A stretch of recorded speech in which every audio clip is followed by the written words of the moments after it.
Kit Kellogg, Trump's special representative on Ukraine and Russia, said that the war in Ukraine could end before the end of this year in 2024. Meanwhile, Russian dictator Vladimir Putin said that he would be ready for negotiations and for a compromise with Ukraine.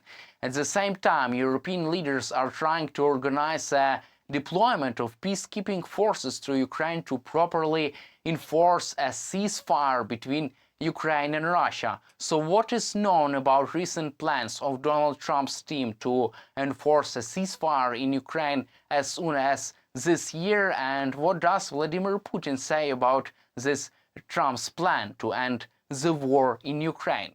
So Trump's special envoy on Russia and Ukraine, Kit Kellogg, made an interesting statement on Fox News business channel. He said that the war in Ukraine could end even this year in 2024, before the end of this year. He is interested in ending the war, and he is confident that Donald Trump will be able to get both Ukraine and Russia to negotiation table to force both sides to end the war on appropriate terms. It is interesting that previously Kit Kellogg has proposed a ceasefire plan to freeze the front line and to ban Ukraine's membership in NATO. In exchange of a ceasefire, Ukraine would receive serious weapons and would receive another security assistance packages to deter another Russia's aggression in the future. Also, it is interesting that Donald Trump personally supports sending troops to Ukraine. He supports sending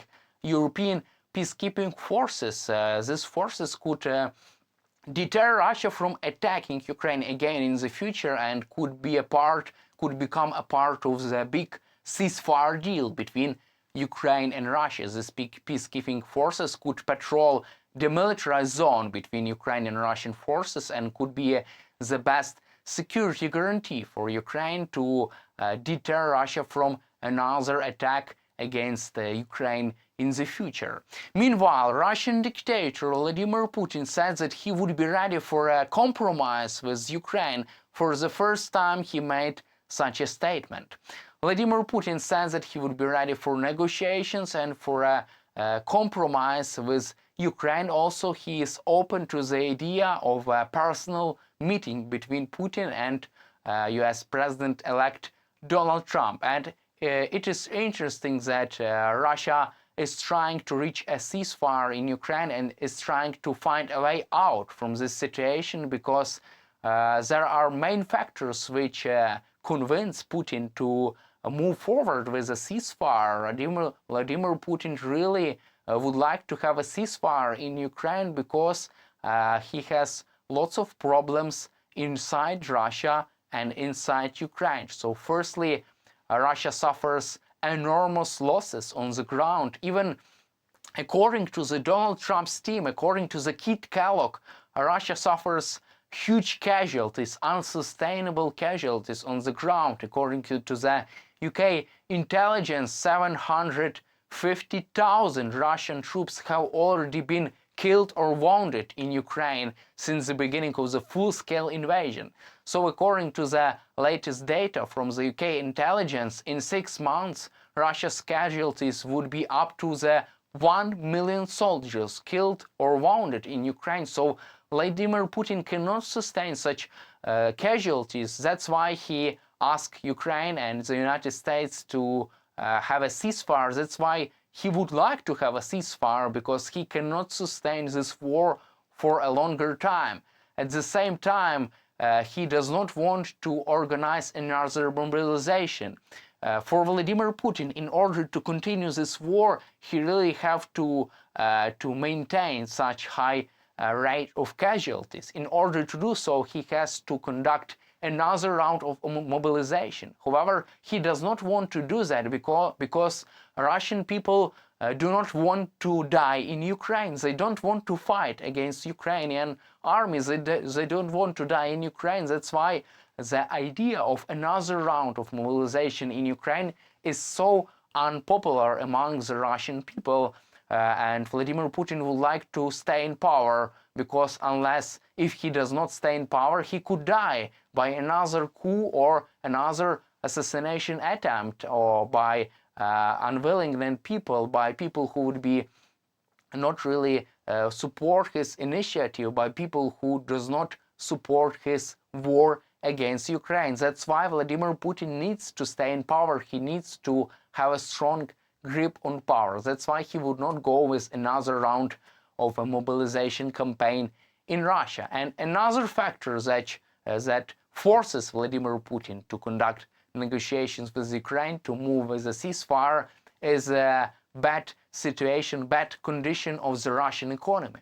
According to The Economist, for the first time since the beginning of the full-scale invasion, Ukrainian economy is having better shape rather than a Russian one, because the growth of the GDP in Ukraine next year would be more than 4%. At the same time, the growth of Russia's GDP next year would be more than only 1%, 1.5%. Also, the interest rate in Russia would be more than 20% at the same time, when Ukraine's interest rate is less than 13%. So it is really unsustainable for Russia. Also, Jake Sullivan, Trump's national security advisor of the President Joe Biden, said that Vladimir Putin has failed to reach his goals in Ukraine, his preliminary objectives in Ukraine, because he has failed to capture Ukrainian capital. So Sullivan is confident that Russia is not winning the war. Russia is losing the war. Russia has not yet achieved any kind of its strategic objectives, which were designed, which were established, which were made by the Russian dictator Vladimir Putin, which were mentioned by Kremlin, by Russian dictator Vladimir Putin after the beginning of the full-scale invasion of Ukraine, because Russia has failed to capture Kyiv, Russia has failed to eliminate, to decapitate Ukrainian government. Ukraine exists and will exist forever. However, Russia's government is in danger because it fails to win the war against Ukraine. Also, strategic objectives of the Russian army were failed, because Russia has captured only 20% of the Ukrainian land. However, Ukrainian government, Ukraine still exists, and Kyiv is still independent and not in the Russia's hand. That's why Russia's army and Russian dictator Vladimir Putin is ending this year with really bad results. That's why he has no choice but to agree on Trump's proposal and to end the war with the ceasefire terms. Meanwhile, Reuters reported that European leaders are preparing another idea. They are moving forward to send peacekeeping forces to Ukraine to properly enforce a ceasefire line. 100,000 troops should be deployed to Ukraine in case of a ceasefire deal between Ukraine and Russia. So according to Reuters, 100,000 troops or 40,000 troops could be deployed to Ukraine to properly patrol a demilitarized zone between Ukraine and Russian forces and to deter another Russia's attack in the future. Such troops would be a part of a big peaceful settlement of the war, would be a big part of a ceasefire deal between Ukraine and Russia, and such troops will be the best security guarantees for Ukraine, good security guarantees for Ukraine to deter another attack in the future. Also, this idea is being supported by President Macron. Macron is ready to send 40,000 troops, and there are other European countries who are ready to participate in that. So the troops commitment could be made by France, Germany, Italy, Poland, and the United Kingdom.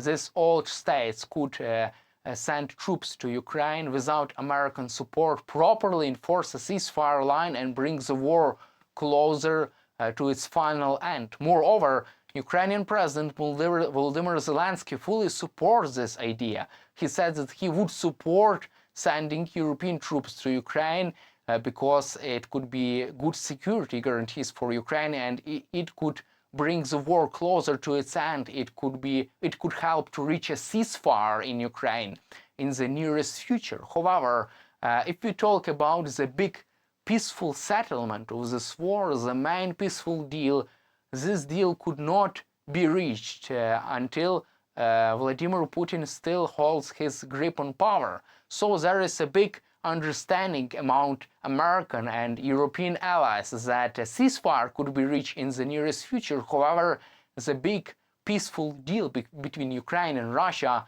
the future of Crimea and other occupied territories, would be determined and negotiated after the departure of Vladimir Putin from power, because as Vladimir Putin still has power in Russia, it would be impossible to negotiate a long-term peaceful solution. That's why European leaders now are working to reach at least a permanent ceasefire deal to stop hostilities and to stop casualties on both sides, and in the future another big peaceful deal could be made between Ukraine and the next leader of Russia after the Putin's departure and after Putin fails to hold his grip on power. And in the end of our conversation, we will cover current developments regarding Viktor Orban's proposal for a ceasefire during Christmas. So Viktor Orban has proposed a Christmas ceasefire, and this idea has been rejected both by Ukraine and Russia, because Viktor Orban does not really want to have a ceasefire in Ukraine. He truly believes that he could conduct a PR campaign just to promote himself as a big negotiator on the international stage. Volodymyr Zelensky has not any kind of faith in the credibility of Viktor Orban's idea and in his true willingness to end this war. He sees Viktor Orban as a Russian agent, as a pro-Russian politician, which would like only to have to PR himself, only to promote himself as a peacekeeping leader, as a big peacekeeper around the globe. That's why both Ukraine and Russia have rejected Viktor Orban's idea. At the same time, Viktor Orban has started to block another package of European sanctions against the Russian economy. However, at the previous times, European leaders have managed to press Viktor Orban to not to block this idea. At the previous stages of the European councils, where Viktor Orban just left the room where the decision-making process happened about the European sanctions against Russia. That's why we are confident that Viktor Orban would be pressed by European leaders, would be forced to support this decision and not to block another 8 packages for Ukrainian sanctions against Russia. However, Viktor Orban does not understand that the fate of Ukraine is really important thing for the future of Europe and the United States, the future of the international world order is at stake in Ukraine. However, Viktor Orban just tried to exploit the war in Ukraine to promote himself as a big peacekeeping leader, as a leader who would like to bring the war to its end. However, he cannot do that. Even Volodymyr Zelensky, president of Ukraine, is confident that Viktor Orban has not any kind of a leverage over Donald Trump. That's why he cannot play a role of negotiator, a mediator in the negotiation process between Ukraine and Russia. The war could be negotiated only by Donald Trump. Only Trump can be a mediator in this conflict, mediator in this negotiation process, because only Trump has the power to force Putin to a negotiating table. Vladimir Putin fears only Donald Trump, according to President Zelensky. That's why Trump would play a central role in a peaceful settlement of the war and in reaching a ceasefire deal between Ukraine and Russia. But let's stay with us on YouTube. We will let you know about the recent developments and next stages of the negotiations and the war between Ukraine and Russia. That's all for today. Subscribe to our YouTube channel, stay with us on YouTube, and glory to Ukraine.